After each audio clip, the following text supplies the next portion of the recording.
हन्ततैदं प्रवक्ष्यामि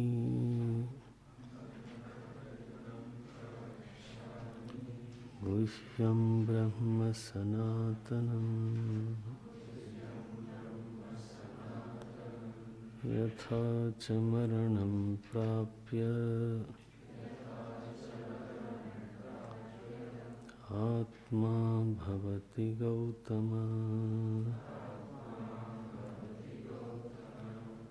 योनिमन्ये प्रपद्यन्ते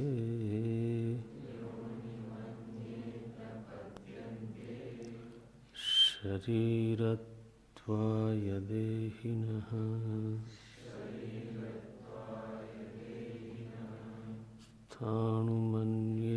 स्थाणुमन्येऽनुसंयन्ति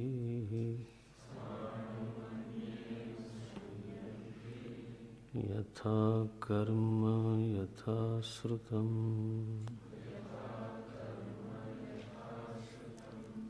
योनिमन्ये प्रपद्यन्ते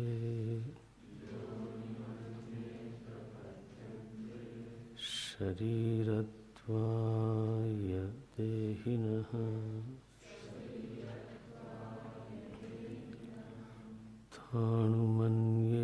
स्थाणुमन्येऽनुसंयन्ति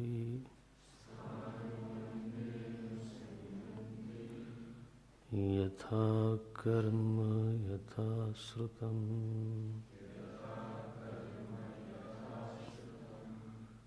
यथा कर्म यथा श्रुतम्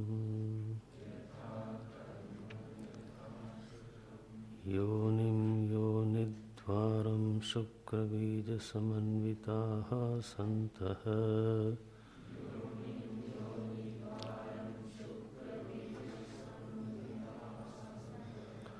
अन्ये केचिदविद्यावन्तो मूढाः प्रपद्यन्ते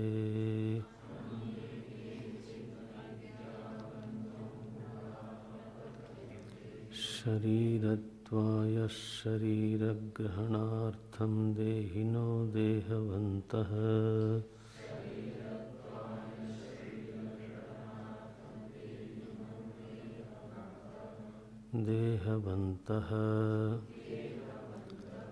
योनिं प्रविशन्तीत्यर्थः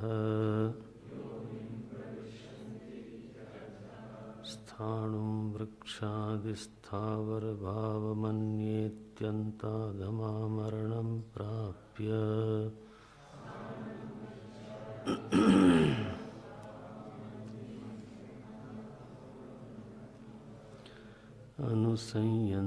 अनुसंयन्त्यनुगच्छन्ति यथा कर्म यद्यस्य कर्म तद्यथा कर्म यैर्यादृशं कर्मेह जन्मनि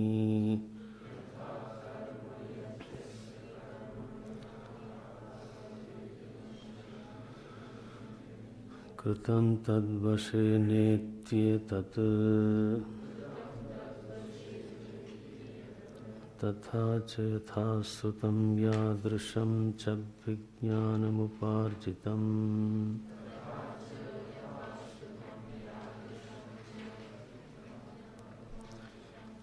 तदनुरूपमेव शरीरं प्रतिपद्यन्त इत्यर्थः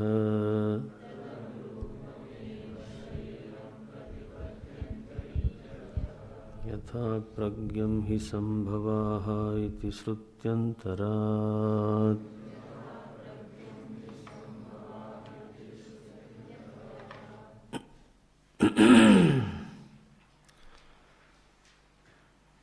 नचिकेता ने पहली बार जो प्रश्न किया था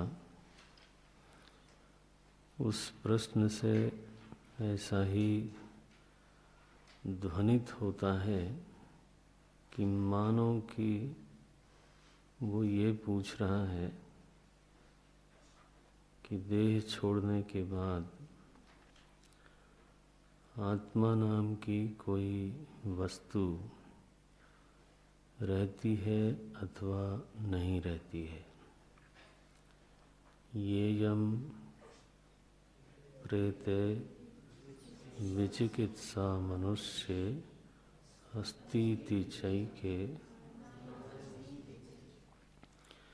सो इयं विचिकित्सा मनुष्यलोके वर्तते प्रेते। प्रेते माने देह छोड़ने के बाद अस्ति एके एवं कथयन्ति अस्ति अन्ये न अयम अस्ति।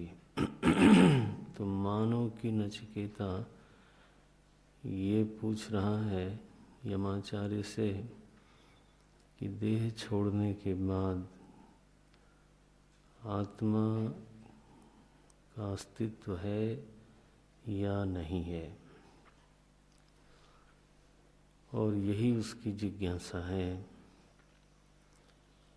तो साधारणतः अगर अभिप्राय निकाला जाए तो ये अर्थ बनता है कि नचिकेता की जिज्ञासा संसारी जीव के प्रति है। उसका संशय केवल इतना ही है कि यह जो संसारी जीव है, कर्ता भोक्ता मैं है, देह स्वामी देही है, ये देह से भिन्न सत्ता है कि नहीं है, सनातन सत्ता है कि नहीं है, कि इस मैं की जो स्फूर्ति है वो देह के साथ तक ही है। यह जो अहम की अनुभूति है देही की अनुभूति है, कर्ता भोक्ता की अनुभूति है। क्या ये शरीर के साथ ही है, शरीर के साथ ही आरंभ होती है और शरीर के साथ ही समाप्त हो जाती है, या फिर इस शरीर के नष्ट होने के बाद कुछ इसमें से निकल जाता है, छूट जाता है। शरीर भले ही नष्ट कर दिया जाए, लेकिन जो इस शरीर में निवास करने वाला देह का स्वामी राजा की जगह जो बैठा हुआ था, जिसके लिए ये शरीर था, वह देही, वह देह स्वामी देह छूटने के बाद भी, देह नष्ट होने के बाद भी है, रहता है। इस विषय में वास्तव में प्रत्यक्ष आदि प्रमाण इतने समर्थ प्रमाण हैं नहीं।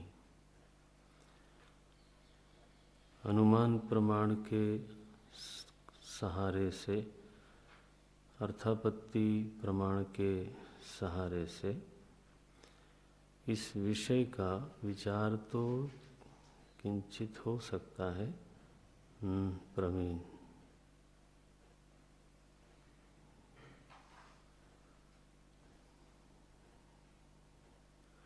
इस विषय का विचार तो हो सकता है, लेकिन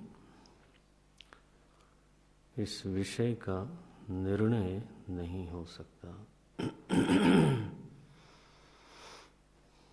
माने अनुमान प्रमाण अगर ये होवे कि शीशे की गिलास में, शीशे की चारदीवारी में किसी मरणासन्न को हमने रखा था और जब उसका देह छूटा तो शीशे टूट गए, इसलिए निश्चित रूप से कोई रहा होगा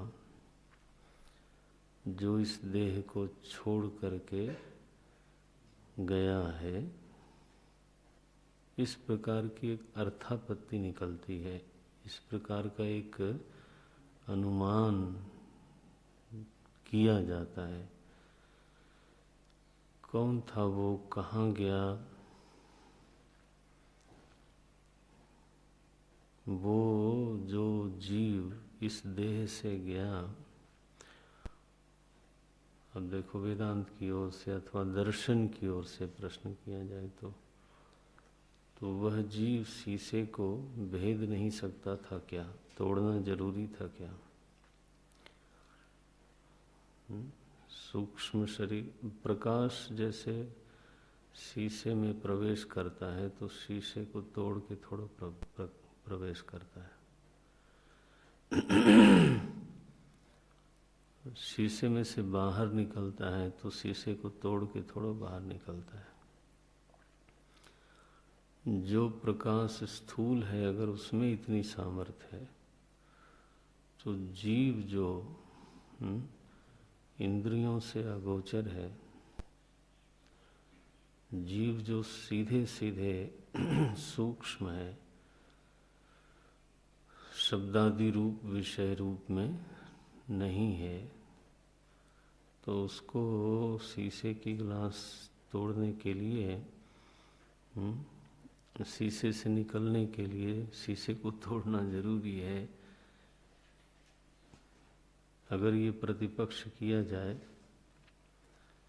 तो इसका उत्तर क्या होगा, है ना? इसका मतलब है कि वो कोई शायद ऐसा पदार्थ होगा जिसको कि शीशा अवरुद्ध कर सकता है। वैसे भी मृत व्यक्ति के देह का अगर परीक्षण किया जाए तो किसी न किसी द्वार से ही जीव बाहर जाता है, मुंह से अथवा विसर्जन अथवा उस द्वार से, मल द्वार से भी निकलता है जीव, मुख से भी निकलता है। बहुत कम लोग हैं जिसको ब्रह्मरंध्र आदि से निकलता है। ऊर्ध्व द्वारों से जीव निकलता है, ये भी क्योंकि उसमें कुछ न कुछ विकार आते हैं, दिखाई देता है।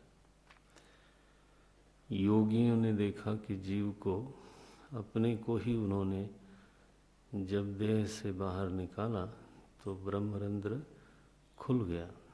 ब्रह्मरंध्र आप चाहें तो कहें फट गया। इसका क्या अभिप्राय है कि वो कोई ऐसी सत्ता है, हाँ, जिसको निकलने के लिए हाँ द्वार चाहिए, और वो द्वार भेदन अगर न करे तो जैसे इसी शरीर में बिना देह का भेदन किए पसीना निकल आता है, नहीं? इसी शरीर में बिना किसी द्वार का भेदन किए गर्मी सर्दी चली जाती है और बाहर निकल आती है।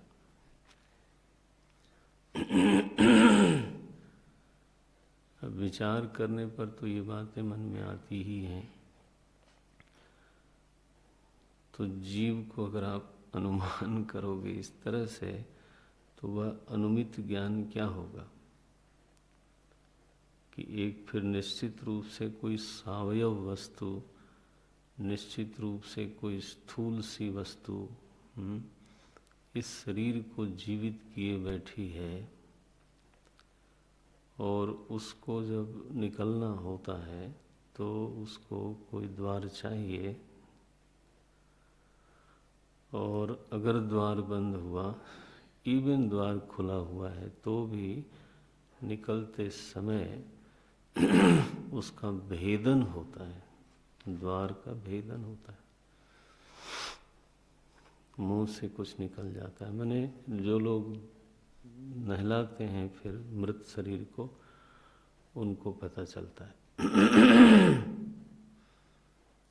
ऊर्ध्व गति जीव की हुई, इस बात का निर्णय वो लोग करते हैं, थोड़ा अनुमान करते हैं कि वो ऊर्ध्व द्वारों से गया अथवा अधो द्वार से गया, इस तरह का निर्णय होता है।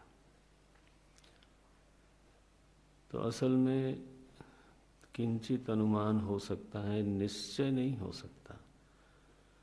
इसीलिए नचिकेता मानव प्रश्न कर रहे हैं, एतद विद्याम अनुशिष्टस्त्वया अहम, ये जो निश्चय करने के लिए अनेक प्रकार के प्रमाण हैं वो ठीक हैं, लेकिन मैं इस विषय में आपसे जान करके ही निश्चिंत हो सकता हूँ। त्वया अनुशिष्टः अहम एतद् विद्याम, आपके द्वारा शिक्षित होकर के, आपके द्वारा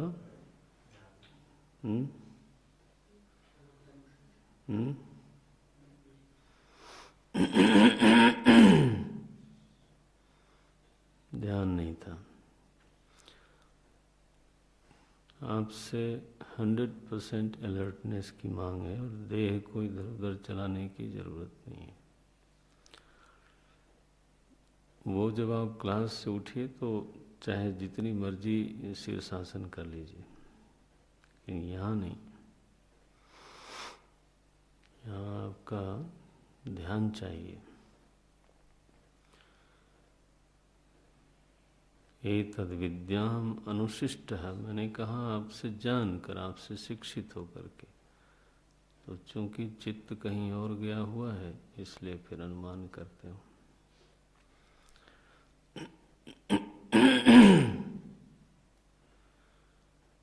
एतद् विद्याम अनुशिष्टस्त्वया अहम, त्वया अनुशिष्टः अहम एतद् विद्याम, एतद् विषये निश्चयं करोमि, व्यवसायात्मिका बुद्धि ही प्राप्नोमि, इस तरह से वो प्राप्नुयाम, मैं व्यवसायात्मिका निश्चयात्मिका बुद्धि प्राप्त कर लूँगा। उस प्रश्न का मानो अब दूसरे अध्याय की पहली वल्ली में उत्तर आरंभ करते हैं। आप ध्यान से देखेंगे तो यहाँ बार बार शरीर को आधार बना करके तो श्रुति माता उपदेश करती हैं, और ऐसा ही प्रतीत होता है कि मानो ये सारी जो कथा है, ये सारा जो उपदेश है, वो संसारी जीव के बारे में है, जो इस देह का संबंधी है, देह से जुड़ा हुआ है और देह को छोड़ता है। देहात् विमुच्य मानस्य, ये देखो, तो विस्रंस मानस्य, इस तरह की बात श्रुति कहती है। यहाँ भी बोलते हैं कि यह उसी के कारण शरीर जीवित रहता है, सारा संघात प्राणपान आदि उसी के होने से है, उसी जीव के होने से है। छठे मंत्र में कहा गया कि अब मैं फिर से तुम्हें उस ब्रह्म के बारे में बताता हूँ। अब यहाँ शब्द आ गया ब्रह्म का। तो जो संसारी जीव है, श्रुति ऐसा संकेत करती है, मैंने जो देह छोड़ करके दूसरे देह में जाता है, उस देह को छोड़ करके दूसरे देह में जाता है, असल में वह जीव ब्रह्म सत्ता है। श्रुति का ऐसा कहना है। वो कैसे ब्रह्म सत्ता हो सकता है, ये हमारे आपके मनन का विषय है। पहले बोल चुके हैं, अभी आपको मनन करने की जरूरत है। भाष्यकार ने एक पंक्ति लिखी इसमें, यद विज्ञानात् सर्व संसारो परमो भवति, जिसके स्वरूप ज्ञान से संसार का माने संसरण का उपराम हो जाता है, संसरण की शांति हो जाती है। जिसके ज्ञान मात्र से, यद विज्ञानात् संसार उपरमो भवति, इसका मतलब क्या है कि जिसको संसारी के रूप में हम अनुमान करते हैं अथवा जिसका वर्णन श्रुति संसारी के रूप में करती है, वह संसारीपना वह संसारीपना कैसे सिद्ध हो रहा है? अज्ञान से। उसी संसारी के स्वरूप को चूंकि हम नहीं जानते, यद विज्ञानात् संसार उपरमो भवति, जिसके ज्ञान से, जिसको जान लेने के कारण संसरण से उपरामता हो जाती है, संसरण की शांति हो जाती है। इसका अभिप्राय है नहीं जानना ही संसरण में हेतु है। पहले बुद्धि में ये सिद्ध होना चाहिए कि देहातिरिक्त कोई संसारी है, संघात से विलक्षण है, असंगत है, उसी के प्रयोजन से शरीर चलता है। इसका अभिप्राय है कि वह चेतन है। प्रयोजन का संबंध सदा चेतन से होता है, इसको ध्यान में रखना चाहिए। प्रयोजन कभी जड़ वस्तु का होता नहीं। तो ऐसा कोई चेतन है जो असंगत है, संघात से विलक्षण है। जब वो संघात से विलक्षण होगा तो वो सोपाधिक सिद्ध नहीं हो सकता, तब वो निरुपाधिक सिद्ध हो जाएगा। निरुपाधिक चेतन संसारी है, यह बात सिद्ध नहीं हो सकता। निरुपाधिक चेतन का कोई परिच्छेदक नहीं है, इसलिए निरुपाधिक चेतन ही गुह्य ब्रह्म है, सनातन ब्रह्म है। इस तथ्य को पहचानने की आवश्यकता है। यद विज्ञानात् संसारो परमो भवति, और फिर आगे बोलते हैं अविज्ञानाच्च, नहीं जानने से, अविज्ञानाच्च यस्य मरणं प्राप्य यथा आत्मा भवति, मने यथा संसरति तथा शृणु। तो जिसके जान लेने पर जिस तरह से संसरण होता है, जिस तरह से आत्मा की स्थिति होती, यथा आत्मा भवति, यथा आत्मा भवति मने जैसे आत्मा की स्थिति बनती है, जैसे आत्मा का संसरण बनता है, वो सुनो। माने नहीं जान लेने के कारण, नहीं जानने के कारण ही तो संसरण की स्थिति बनी हुई है।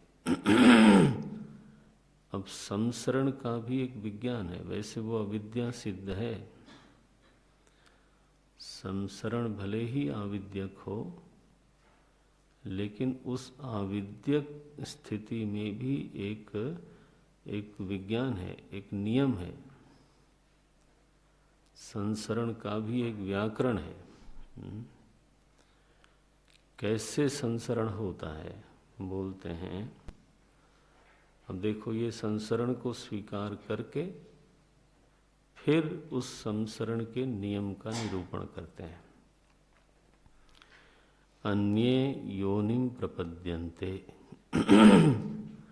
अन्य जीवाः, अन्य जीवाः माने एक वर्ग के ऐसे जीव हैं जिनके कर्म ठीक ठीक हैं, इतने बुरे कर्म नहीं हैं।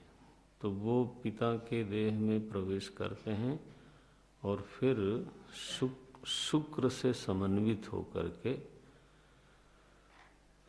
माने शुक्र के साथ ही, शुक्र ही जीव है ऐसा नहीं, वीर्य ही जीव है सो नहीं, उसी वीर्य के साथ साथ योनि में प्रवेश करते हैं, माता के गर्भाशय में उनका प्रवेश हो जाता है, निषेचन हो जाता है। तो उस प्रसंग को श्रुति उठाती है। माने कुछ जीव हैं जिनको गर्भाशय प्राप्त होता है, ये अभिप्राय है। गर्भाशय सभी जीवों को प्राप्त नहीं होता। अन्ये योनिम प्रपद्यन्ते, कुछ लोग हैं, कुछ जीव हैं जो योनि को प्राप्त करते हैं, योनि द्वार से गर्भाशय में प्रवेश करते हैं। योनिम योनिद्वारम शुक्र बीज समन्विता संतः अन्ये केचित्, ये कुछ हैं जो हैं तो अविद्याग्रस्त, नहीं तो संसारी क्यों होते। तो अविद्यावंतः मूढ़ाः प्रपद्यन्ते, योनि में प्रवेश करते हैं, फिर गर्भाशय में जाते हैं। किस लिए जाते हैं वहाँ? क्योंकि वहीं पर उनके देह का निर्माण होता है, शरीरत्वाय। उनके प्रवेश का प्रयोजन क्या है? हम सभी लोग पहले पिता के देह में रहे होंगे, फिर माता के गर्भाशय में गए होंगे, निश्चित है। और वहीं फिर हमारे देहों का निर्माण हुआ। तो शरीरत्वाय प्रपद्यन्ते, और कोई प्रयोजन नहीं है। शरीर ग्रहणार्थम, शरीर को ग्रहण करने के लिए, वही मानो हमारे देह निर्माण का स्थान है। तो शरीर ग्रहणार्थम प्रपद्यन्ते, के प्रपद्यन्ते देहिनः, ये शब्द आया। जो देहाभिमानी है, देहिनः का अर्थ क्या करेंगे? हाँ, ध्यान रखना, क्योंकि जब वो प्रवेश कर रहा है जीव, उस समय उसके पास देह नहीं है, लेकिन क्या है उसके पास? देहाभिमान है। ये नहीं कि उसके पास देह नहीं है तो देहाभिमान भी नहीं है ना। देहिनः, स्वयं श्रुति ने देहिनः शब्द लिखा। देहिनः प्रपद्यन्ते, अन्ये देहिनः प्रपद्यन्ते। ये जो देही है, देहाभिमानी है, उसी का संसरण है। वो तो अनुभव में आता है। आपको देखिए, अपने अनुभव को टटोलिए। जब आप जागृत शरीर से विमुख होकर के जागृत शरीर को भूल जाते हो, अवस्था परिवर्तन हुआ, स्वप्न अवस्था में गए। सो स्वप्न अवस्था में भी देही बन करके ही हम व्यवहार करते हैं। तो स्वप्न अवस्था की देह का हेतु क्या है? देहाभिमान।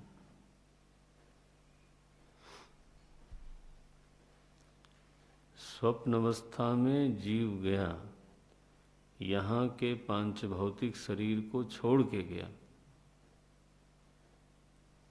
फिर वहाँ एक देह धारण करता है।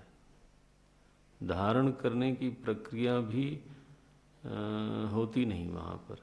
सीधे सीधे जैसा देहाभिमान जागृत अवस्था में है, वैसा ही देह और वैसा ही अभिमान वहाँ प्राप्त हो जाता है। अगर वो पुरुष है तो पुरुष है, स्त्री है तो स्त्री है।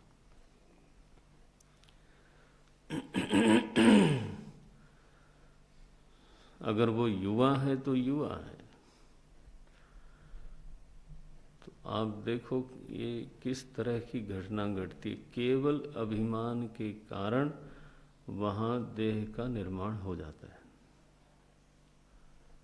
अभिमान में कितनी सामर्थ्य है कि आपके पास केवल एक ले दे करके अवस्था से दूसरी अवस्था में जाते समय what you carry, what do you carry?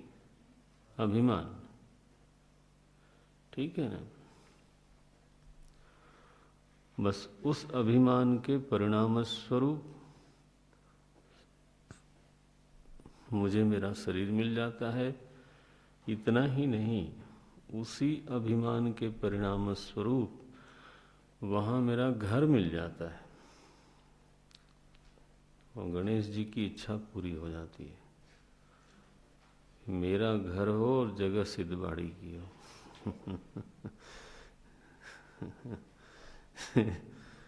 तो वो मेरा जो है वो कहाँ से आया? वहाँ तो सीमेंट गारा से आपका घर नहीं बनता।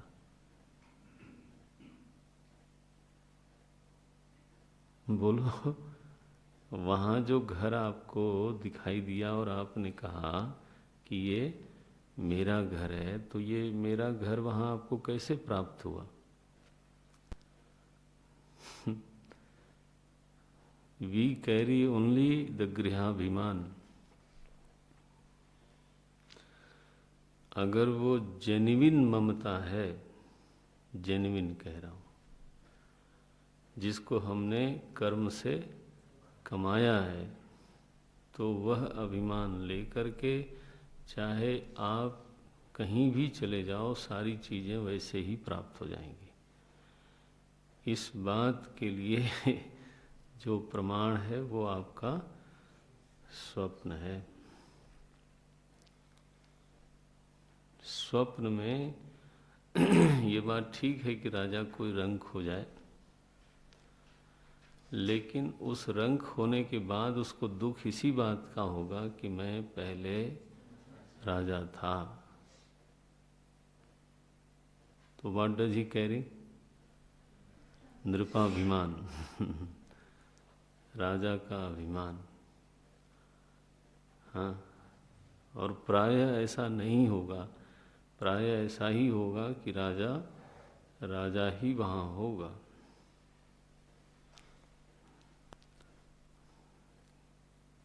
अब ये स्वप्न तो हमारे लिए एक प्रयोगशाला है। हम केवल एक अभिमान लेकर के चलते हैं और वही हमारा सूटकेस है, आप समझ लो। अथवा कहीं वही हमारा ब्रीफकेस है, और सूक्ष्म कर लो उसको, वही हमारा क्रेडिट कार्ड है, और सूक्ष्म कर लो। I will carry only that, बस। आप चले जाओ महाराज ब्रह्मलोक में, वहाँ सब चीज़ें मिल जाएंगी।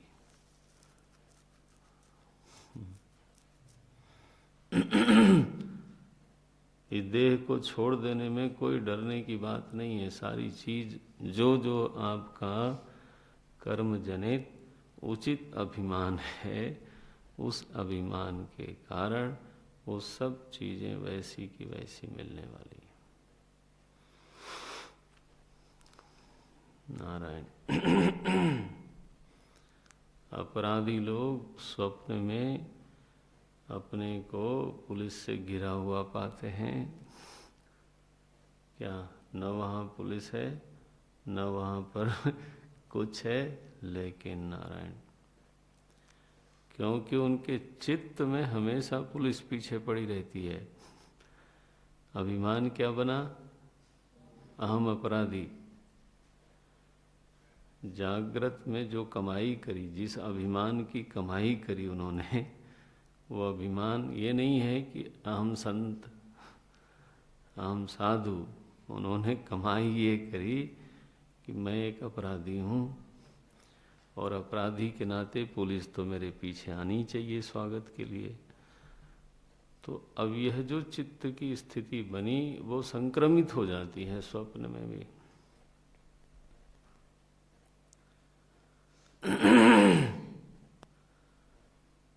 यह तो शरीर छोड़ने के बाद शरीरत्वाय, तो कहना यह है कि जागृत से स्वप्न में जाते समय हम विदेह नहीं हो जाते। हमारा स्टेटस क्या है उस समय? देही। ये जो श्रुति में आया, देहिनः देहवन्तः, ये देहाभिमान ही तो नहीं मरता, देह तो कितनी बार मर गया। जब तक देहाभिमान है तब तक देह मिलते जाएंगे, उनकी कोई कमी नहीं। पंचभूत बहुत बड़ा है, भगवान की फैक्ट्री में उपादान कारण की कोई कमी नहीं है।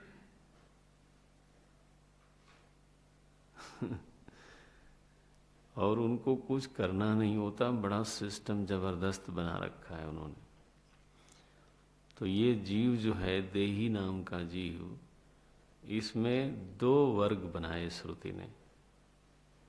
एक देही हैं जो योनि द्वार में प्रवेश करते हैं, योनि द्वारम प्रपद्यन्ते।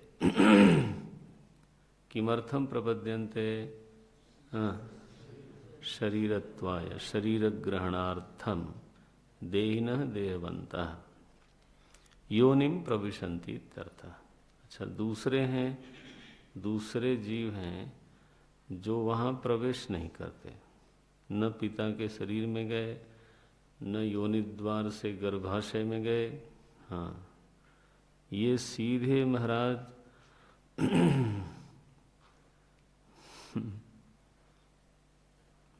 बीज को पिता खाता है। भोजन क्या है, हैं? जिसको आप भोजन कहते हो, वास्तव में तो वो गेहूं का बीज है, धान का बीज है, उसी से तो अंकुर निकलता है। तो जब पिता खाता है, फिर उसमें जीव का प्रवेश होता है अन्न द्वार से, फिर आगे की प्रक्रिया चलती है।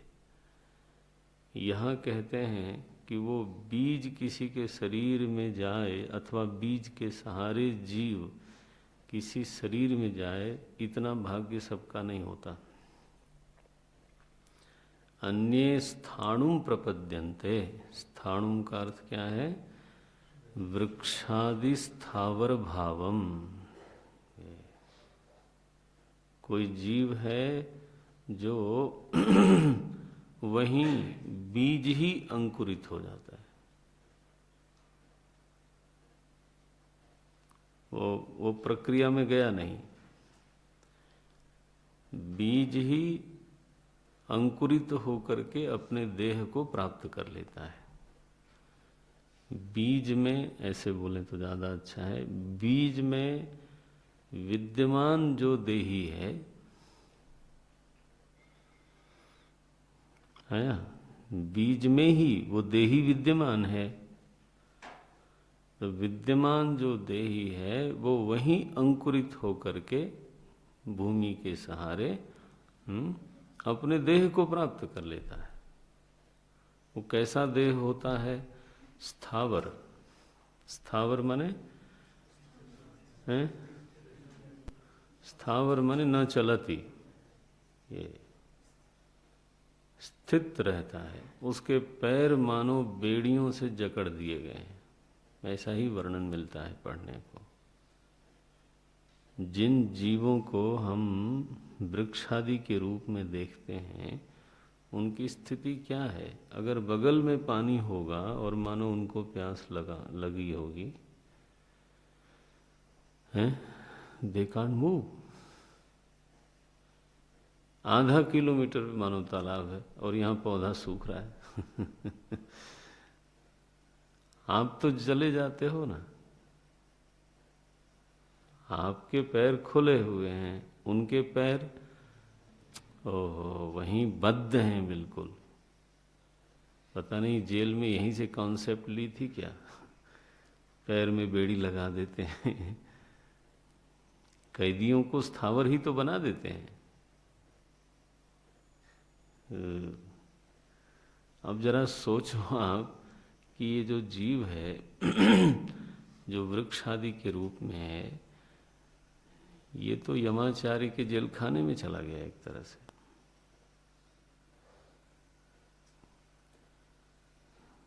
कितना सुंदर है, अरे उससे पूछो जाके कितना सुंदर है बेचारा। जंगल में आग लग जाती है, वो हिल भी नहीं सकता, उसको जलना ही है।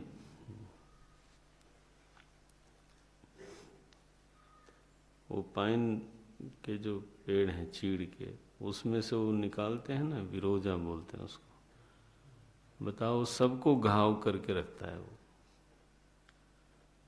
कोई मरहम पट्टी नहीं, सबको घाव करके नीचे कुप्पी लगा दिया, अब वो बहता रहेगा।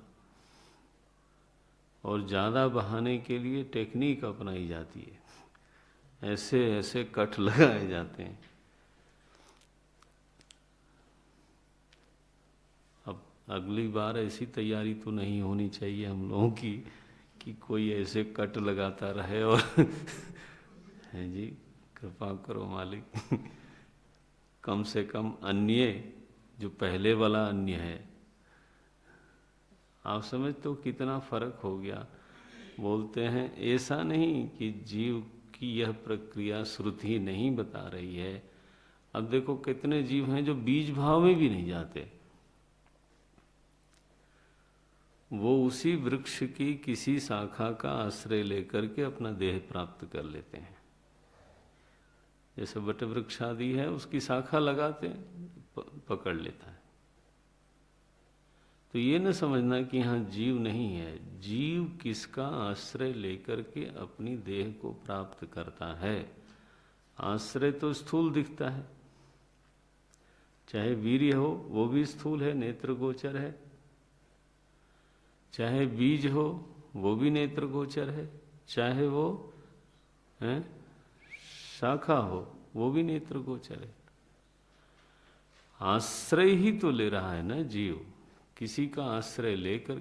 क्यों आश्रय स्थूल का ले रहा है वो? कौन बोलेगा? हैं? और हाँ, शरीर चूंकि जिस चीज को वो पाना चाहता है वो स्थूल है। ये वो पाना क्या चाहता है? स्थूल शरीर। तो आश्रय किसका लेगा? स्थूल का। ये अब वो स्थूल वीर्य भी हो सकता है, वह स्थूल बीज भी हो सकता है, और वह स्थूल शाखा भी हो सकता है। तो अब जीव के कर्मों ने किस तरह के आश्रय का उसको, किस तरह का आश्रय उसको प्रदान किया, ये उसके कर्मों पर निर्भर करता है। बहुत सारे जीव हैं जो इवन बीज भाव में भी नहीं जाते। तो नारायण। लेकिन यहाँ श्रुति ने दो विभाग बनाए। एक तो बनाया जो लोग गर्भाशय में जा करके शरीर को प्राप्त करते हैं, वहाँ उनका एक विशिष्ट शरीर का निर्माण होता है, और फिर उस शरीर से वो बाहर आते हैं। फिर इसमें बहुत वैरायटी है। ये इतना मोटा विभाग है, फिर एक एक विभाग में बहुत सारे विभाग हैं। 3 विभाग तो ऐसे ही हैं, 2 कम से कम कर लो, अंडज और जरायुज। जरायुज और अंडज, जेर से उत्पन्न होने वाले और अंडे से उत्पन्न होने वाले। अब इसी में आप सोचो, ये अंडा भी जो है वो योनि द्वारा प्रपद्यन्ते। पहले जीव गर्भाशय में गया है, वहाँ उसको सीधे शरीर मिलने की बजाय फिर एक अंडा, फिर अंडे में फिर वो बनेगा, फिर बाहर आवेगा। फिर उस अंडे को बाहर का तापमान और बाहर की चीजें चाहिए। पता नहीं क्या क्या मिस्ट्री है भैया। शरीरत्वाय कल्पते। और दूसरा वर्ग बताया है जो स्थाणु है, बिना योनिद्वार में प्रवेश किए, बिना गर्भाशय में देह का निर्माण हुए, वो अपनी देहों को प्राप्त कर लेता है। कौन है वो? वो स्थाणु भाव में आने वाले जीव हैं। कैसे हैं वो? बोलते हैं अत्यंत अधमाः। ये पहले वाला फिर क्या हुआ? पहले वाले के लिए कहा था मूढ़ाः, अविद्यावन्तः, वो अविद्या में है, स्वरूप के प्रति मूढ़ हैं, लेकिन फिर इनके कर्म थोड़े अलग ढंग के हैं, जिसकी वजह से उनको गर्भाशय प्राप्त हुआ। ये जो जीव हैं ये भी मूढ़ तो है ही हैं, अविद्यावान तो है ही हैं, लेकिन अत्यंत अधम है। अगर जीव के संसरण के विज्ञान पे ध्यान दिया जाए, जहाँ डिटेल में है बातें, तो वहाँ ऐसा होता है कि स्वभाव के अनुसार शरीर प्राप्त होता है।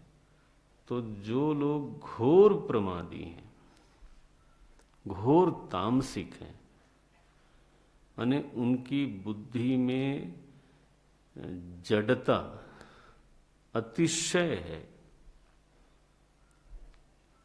उस जड़ता से अभिभूत होकर के जो लोग कर्म करते हैं, जाड्य स्वभाव ही जिसका हो गया, उस स्वभाव के क्षरण के लिए उनको फिर वही योनि चाहिए। क्योंकि असल में देखा जाए तो जो व्यक्ति स्फूर्ति के साथ जी नहीं रहा है, तो फिर वृक्षों से उसकी साम्यता है। हाँ, वो अपना पड़ा हुआ है। धूप लग रही है, बोले हाँ लग रही।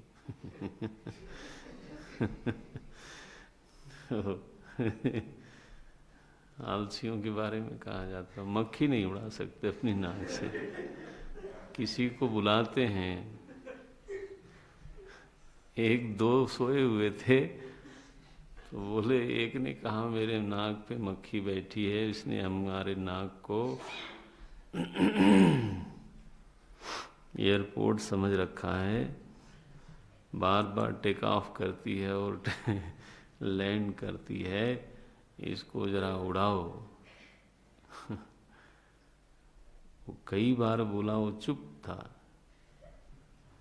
तो जब कई बार बोला तब उसने कहा कि यार इतना क्यों बोलते हो। उसको बोलने में भी प्रमाद है। बड़ी मुश्किल से उसने ये छोटा वाक्य बनाया कि इतना नहीं बोलना चाहिए। देखो, तो अब पहले ही वृक्ष हो चुके हैं वो तो।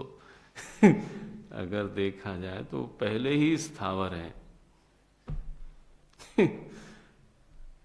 ऐसे अत्यंत अधमाः मरणम प्राप्य, माने ऐसे लोग फिर स्वभाव का क्षरण, धूप में, सर्दी में, गर्मी में, इस तरह के कष्ट हैं वो हमको नहीं समझ में आता, लेकिन उनके लिए तो एक भयंकर तपस्या है। हर तरह की चीज को खुले, बिना किसी प्रतिरोध के, बिना किसी प्रोटेक्शन के, they have to face it.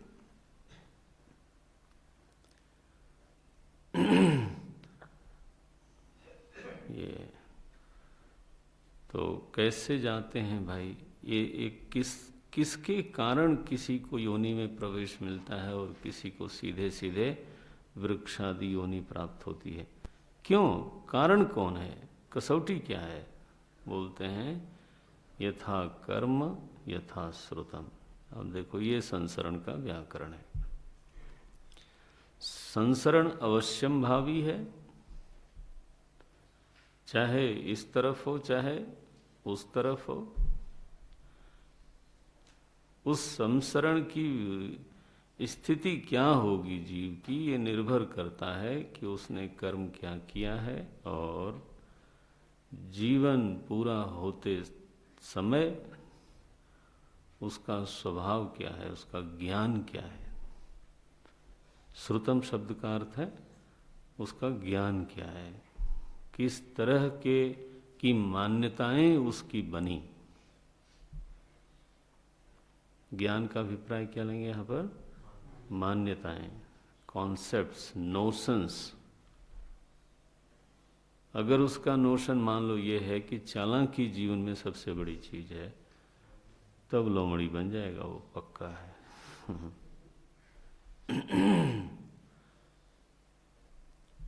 अब मुझे ये नहीं मालूम कि साइंटिस्ट गधा क्यों बनेगा, मुझे ही नहीं मालूम कि वो बनेगा क्यों, लेकिन बनता होगा, मुझे क्या मालूम। तो बन भी सकता है। ध्यान रखना, नोशंस, जीवन को लेकर के जो उसकी मान्यता है, ज्ञान अंततः जो अंतिम रूप लेता है वो मान्यताओं का रूप लेता है। जैसे दुष्कर्म का फल कभी अच्छा नहीं होता, ये क्या है? ये मान्यता भी है, ये निष्पत्ति भी है। अब अगर ये जीवन के अंतिम बिंदु तक पहुंचते पहुंचते अगर ये मान्यता प्राप्त हो गई तो सत्कर्मी तो व्यक्ति हो ही गया। और मानो ये मान्यता बनी कि झूठ के बिना काम नहीं चलता, तो अब देखो ये मान्यता, अब चाहे जितना हमने पढ़ाई करी हो, जितने बड़े साइंटिस्ट हों, चाहे जो मर्जी हो, लेकिन हमारी कर्म के विषय में जो हमारी निष्पत्ति बनी वो यही बनी कि झूठ के बिना नहीं चलता, कि सत्य पर चलने में बड़ा तकलीफ है। लो किसी के दुखी होने की मैं परवाह नहीं करता, मुझे मिलना चाहिए। घोड़ा घास से अगर दोस्ती करेगा तो खाएगा क्या? अब इसी मान्यता में जीवित हैं। तो यह जो मान्यता है वही उनका ज्ञान कहलाएगा। ज्ञान मान ये नहीं कि वो कितने आर्टिकल लिख सकते हैं, वो सब नहीं, वो सब तो पेरीफेरी की बातें हैं। What type of notion we possess, हमारी अंतिम निष्पत्तियां जीवन के बिंदुओं पर क्या हैं, जीवन के लक्ष्य के बारे में हमारी क्या मान्यता बनी, ये कर्म के संबंध में क्या बनी, साधन के संबंध में क्या बनी, सुख दुख के विषय में हमारी मान्यता क्या बनी। यथा श्रुतम, प्रोफेशनल नॉलेज, उस दिन भी मैं बोल रहा था कमरे में, प्रोफेशनल नॉलेज आगे संक्रमित हो ऐसा कोई नियम नहीं है। ज्ञान जो है असली ये है कि हमारा जीवन किन मान्यताओं पर अवलंबित है, किन मान्यताओं पर आधारित है। तो बोलते हैं यथा कर्म, माने यद यस्य कर्म तद यथा कर्म, जिसका जैसा कर्म है उसको यथा कर्म बोलते हैं। यही यादृशम कर्म इह जन्मनि कृतम, ध्यान रखना, अगले जन्म का हेतुभूत कर्म इह जन्मनि कृतम तद वशेन इति एतत्, उसी वश से, यानी इसी जन्म के कर्मों के वशात जीव स्थाणु योनि में जाए अथवा गर्भाशय में जाए। तथा च यथा श्रुतम, देखो श्रुतम का अर्थ करते हैं यादृशम च विज्ञानम उपार्जितम, जिस प्रकार के विज्ञान का जीव ने उपार्जन किया। ये ध्यान रखना, जिस तरह की मान्यता, जिस तरह की निष्पत्तियां उसको जीवन में प्राप्त हुई, अपने लिए, दूसरों को बताने के लिए नहीं, अपने लिए जो उसने निष्पत्तियां प्राप्त की वही उसका विज्ञान है। उन्हीं निष्पत्तियों के अनुसार फिर उसके स्वभाव में हेर फेर होगा, उसके चित्त का वर्तन, उसके चित्त का व्यवहार उन्हीं निष्पत्तियों के द्वारा निर्देशित होता है। ये जीवन का एक बड़ा सहज विज्ञान है, थोड़ा ध्यान देने पर दिख जाता है। हमारे गुरुदेव बोलते थे इसको, as the notion so the emotion. अब मैंने पहले बोला होगा कभी, नहीं बोला है, आप चाहें तो लिख लें, याद रखना चाहिए चीज़ें, बड़ी नटसेल में है ये। As the notion so the emotion. जो आपके नोशंस हैं, जो आपकी मान्यताएं हैं, उन्हीं के अनुसार फिर हमारी भावनाएं बनती हैं। हमारी मान्यता है कि संत लोग एक बड़े पवित्र जीव हैं और इनसे प्रेरणा मिलती है सद्वृत्ति की, सदाचार की, सद रहने की, सद्विचार की। अब ये मानो मान्यता हमारी है, तो संत दर्शन से जो इमोशन आएगा वो क्या आएगा? इसी मान्यता के अनुसार आएगा। और मानो अगर ये नोशन बना हो कि ये लोग करते कुछ नहीं हैं, चाहे वो खुद कुछ न करता हो। हाँ, निकम्मे लोग, रूपेंद्र बोल रहा था, एक से एक निकम्मा शिरोमणि दूसरे को कर्म का उपदेश करते हैं। ये लेकिन मानो उसकी ये मान्यता बनी हो तो वो देखते ही क्षुब्ध हो जाएगा, संभव है। उसको कोई पूज्य भाव, आदर भाव आएगा नहीं। क्यों? As the notion so the emotion. किसी व्यक्ति को देखा आपने, आपकी मान्यता है कि ये मेरा शत्रु है, चलो ध्यान रखना, ये शत्रु आपकी मान्यता है, एक निष्पत्ति है। Now, if you have this, you cannot control your emotion. चाहे जितनी मर्जी आप जोर लगा लो, भावना क्या आएगी? द्वेष की भावना आएगी, विरोध भावना आएगी। द्वेष माने द्विषति, उसको फेंकने की भावना, रिजेक्शन। मानो किसी के प्रति मान्यता है कि हमारा मित्र है, हितैषी है। अब आप चाहे जो कर लो, भावना आएगी ही आएगी अच्छी। तो भावना is guided by notions. Unless और until you operate the notion, you cannot change the emotion.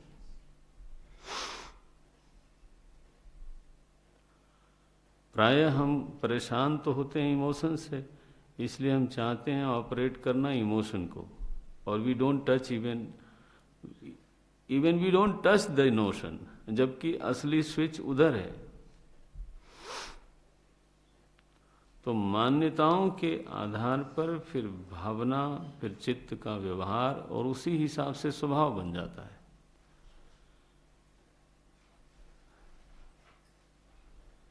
आप समझते हो? उसी हिसाब से फिर आपका आंतरिक व्यक्तित्व बन गया। भाई भावना वैसी है, विचार वैसा है, स्वभाव वैसा है, वही आप हो, और कौन हो आप? तो द मैनेजिंग डायरेक्टर, मैं कई बार प्रवचन में बोलता हूँ, the MD of my personality is my notions. जो हमारे भीतर की मान्यताएं हैं वही और केवल वही हमारे जीवन की संचालिका हैं। बोले नहीं, भगवान हमारे जीवन के संचालक हैं। ये किसका नोशन है? ध्यान रखना, ये भी हमारी एक निष्पत्ति है, हमारी निष्पत्ति। अगर हमने इस निष्पत्ति को प्राप्त कर लिया, तब आप इस बात को सोचोगे, वैसा महसूस करोगे।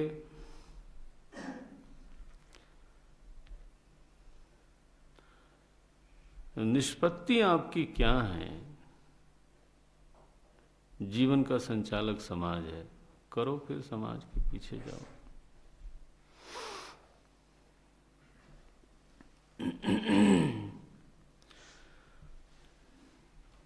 ये एक ऐसा बिंदु है जिस पर हम विस्तार करते हैं प्रायः व्यक्ति जो मान्यताएं बनाता है वो सतर्क रह के नहीं बनाता। ये बड़ी समस्या है, बहुत जल्दीबाजी में है। चाहे वह मान्यता किसी व्यक्ति के बारे में हो, चाहे परिस्थिति के बारे में हो, चाहे जीवन के बारे में हो, जल्दी जल्दी जल्दी जल्दी फटाफट, बल्कि अनजाने में मान्यताएं बनती बिगड़ती रहती हैं। हम जानते भी नहीं हैं कई बार कि ऐसा कुछ भीतर हो रहा है।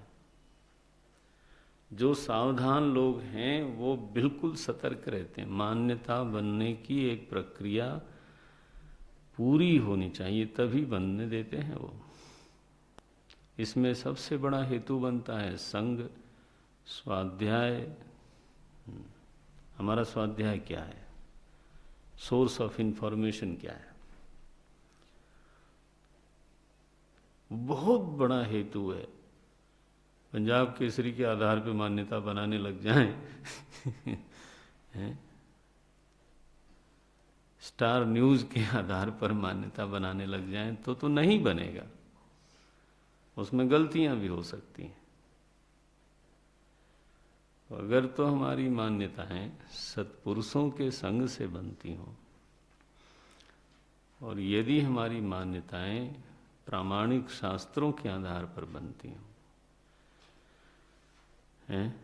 तब तो वो बात बनी कुछ। और अगर हमारी मान्यता दुस्संग से बनी हुई है अथवा अप्रामाणिक स्रोतों से बनती है, बनती जरूर है, इसीलिए तो दुस्संग को मना किया, बन जरूर जाती है। स्वभाव बना रहता लोगों का जल्दी जल्दी कॉन्सेप्ट बनाने की।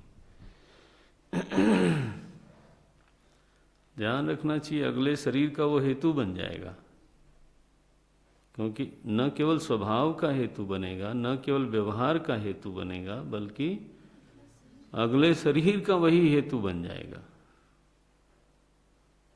मैं क्या कहूँ, यहाँ यथा कर्म यथा श्रुतम लिखा है, वास्तव में यथा श्रुतम ही है बस, क्योंकि कर्म स्वभाव से प्रेरित होता है। कर्म कोई स्वतंत्र वस्तु है ही नहीं, कर्म स्वभाव से प्रेरित होता है, कर्म भावना से प्रेरित होता है, और भावना और स्वभाव मान्यता से प्रेरित होते हैं। इसलिए दूसरी श्रुति अद्भुत की उद्धृत की भाष्यकार भगवान ने, तद अनुरूपम एव शरीरम प्रतिपद्यन्त इत्यर्थः। श्रुति है यथा प्रज्ञम ही संभवा। अब देखो यहाँ कर्म का उल्लेख ही नहीं किया। इति श्रुत्यंतरा, दूसरी श्रुति ने कहा जैसा तुम्हारा ज्ञान होता है वैसा तुम्हारा शरीर मिलेगा।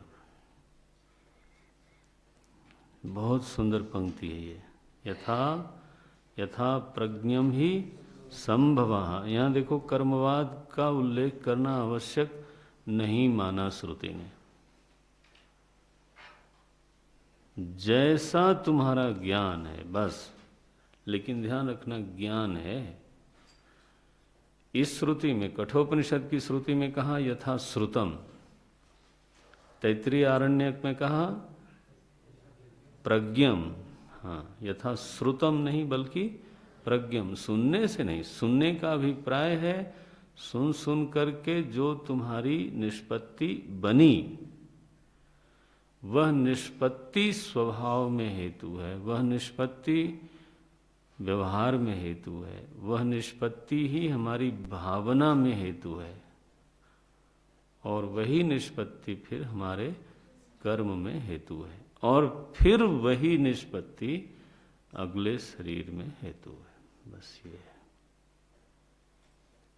सो मूल तत्व है प्रज्ञम, जैसी जिसकी जीवन के विषय में प्रज्ञा बनी, तदनुसार जैसा उसने कर्म किया, उस कर्म के परिपाक स्वरूप या तो वो गर्भाशय में जाता है, या तो वो सीधे सीधे स्थावर योनि में जाता है। इस तरह से संसरण का एक विज्ञान है।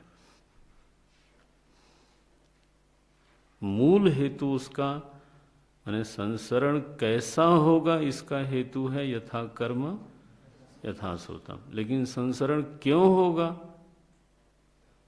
इसका हेतु है अविद्या। ये ध्यान रखना, कैसा होगा उसका हेतु है यथा कर्म यथा श्रुतम, लेकिन संसरण होगा ही क्यों? अविद्यावंत मूढ़ा। ये तद अविज्ञाय, क्या लिखा है? तद अविज्ञाय अविज्ञानाच्च यस्य मरणं प्राप्य यथा संसरणम तथा सो। तो अविज्ञानात एव विज्ञानात संसारो परमो भवति। ये तो इसको ध्यान में रखें। ओम ओम।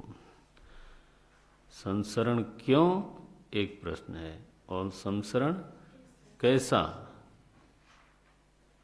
ये दूसरा प्रश्न है।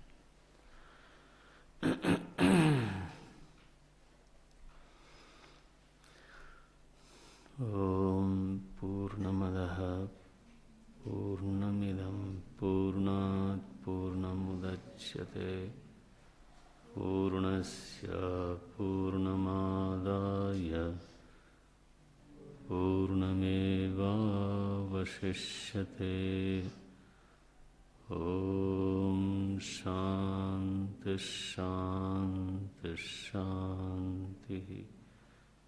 हरि ओम श्री गुरुभ्यो नमः। हरि ओम।